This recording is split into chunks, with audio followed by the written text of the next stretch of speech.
Hey, what's up everyone? Steven aka Bojangles here, and come closer my friends because I have something scary to show you.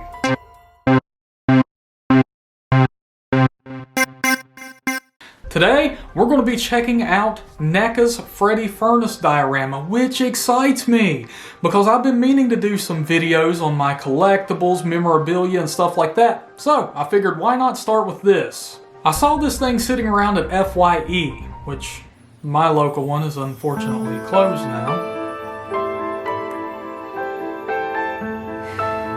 But no, it actually really does suck, because there's not a lot of places I can go to find horror collectibles, but FYE would have some here and there.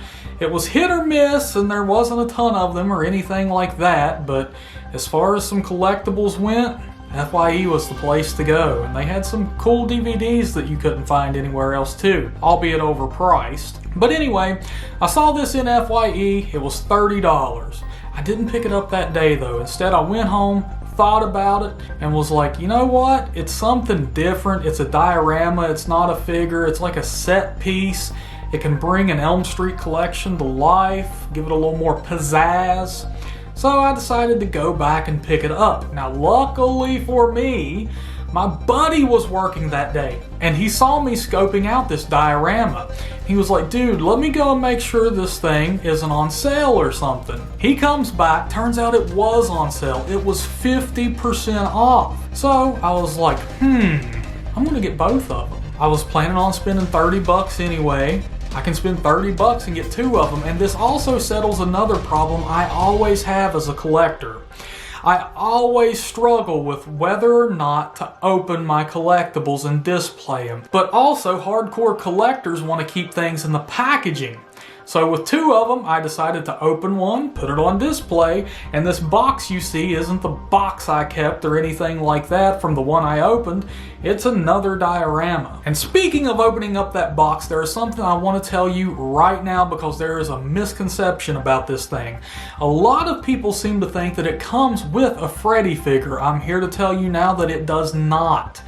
All you're going to get in the box is this big hunk. That is it. It's all one piece, nothing else. There's no loose pieces. So do not expect to get a Freddy with it. You will have to own one or go buy one separately. Now, like I said, being a collector that I am, I don't have any open Freddy figures I can show you to put beside of this thing, unfortunately, even though it's so tempting to open up my 30th anniversary edition Ultimate Freddy figure and put that thing right beside of it, because it would look freaking sweet. Even though there's not a lot to this thing, I will say that the paint looks cool, the weathering is nice, has a nice rustic look to it. However, it does have a flickering flame inside of the furnace, which is really cool. It's like one of those battery operated tea lights. Now, speaking of batteries, I do want to mention that this thing does not operate on something common like a AA or a AAA or something like that. Instead, it operates on those little silver batteries that no one ever uses. So when it comes time to replace the batteries on this thing, you're probably going to have to take them out, carry them in your pocket with you to the store, and then find the size that lines up with them and replace them. Yeah, a little bit of a pain, so you may not want to leave that light on all the time. Now this does have one moving piece to it. You can actually open the door on the front of it, which will allow you to have access to the flame. There's some foil back there behind the flame, which will enhance that glow. And you could even, if you're a hardcore fan, I'm going to give you a pro tip. Find just a little itsy bitsy ragdoll, a freaking Polly Pocket or something, and toss that thing in there. And it'll take this diorama to the next level, because that's something Freddy would do. Now, I picked this up in like 2014, maybe 2015, I'm not quite sure. But for those of you that didn't get your hands on it, there is some good news. They did re-release this thing in 2018. Now, as far as I'm aware, there's nothing different between the old one and the reissue. So, don't feel like you have to buy the new one if you happen to have the old one. And for those of you that don't have any, this is a good thing because the new reissue has kept the price on it from skyrocketing. As far as pricing goes, when I picked it up, it was originally marked at 30 bucks. It was 50% off, so I actually got two for 30. Thank you, Wayne.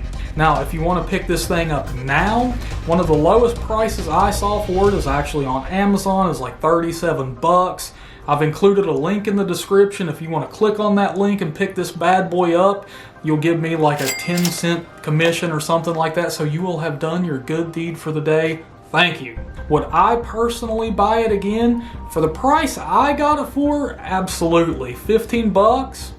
Yeah. 30 bucks I would have even bought it because that was originally my plan. 37? You're getting a little steep in my opinion, especially considering it doesn't come with a figure of any kind. And if you have the Ultimate Elm Street collection and you want to really spice things up, yeah, absolutely get it. If you have the money laying around, heck yeah, dude, snag it. If you're over there thinking about calling somebody and asking them for gas money, no. No, it's probably not something you'll want to add to your collection right now. So that's it for this video. I hope you all enjoyed it. Feel free to leave any comments, ask any questions, anything like that below. I need all of your criticisms right now because I plan on doing more videos like this in the future, covering my collectibles and stuff. So I'm eager to see what y'all have to say about this. But until next time, my friends, look horror, listen horror, talk horror.